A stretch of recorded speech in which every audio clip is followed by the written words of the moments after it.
So, ayun na nga, bumili nga tayo nitong damit para kay Macchiato and Bogart. So, bali yung size ng isa is extra small. And ang cute-cute niya, yung kapal niya ng tela, quality.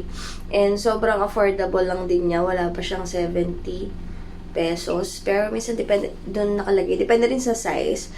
Pero yung in-order natin kay Macchiato is extra small kasi naglalaro lang sa 1 to 2 kilos yung timbang niya.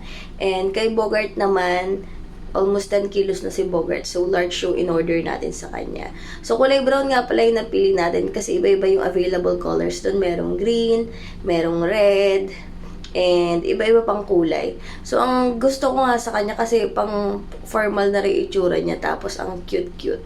Kaso lang, di talaga sanay si Macchiato may damit. Kaya na, ano yung nung sinuot ko yan sa kanya. So, di ba, ayan, ang cute. Ay, itsura niya. Tapos si Bogart naman, sabi niya siya naman daw. So, kaya binuksan na natin yung para sa kanya. Kasi nag-jelly na naman siya. Parang jellyfish ba? Sure. So, ayan na nga. Sinuot na natin kay Bogart. Kasi nga, para makita natin kung saktong-sakto ba talaga siya.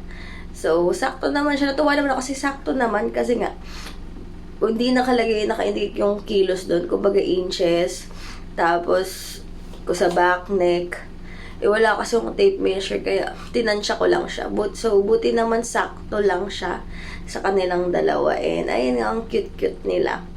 So, diba, meron na tayong damit pang picture-picture.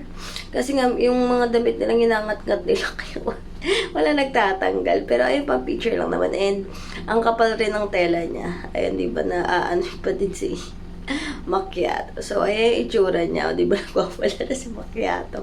So, ayan yung itsura niya, guys, pag suot nila. Diba, ang cute.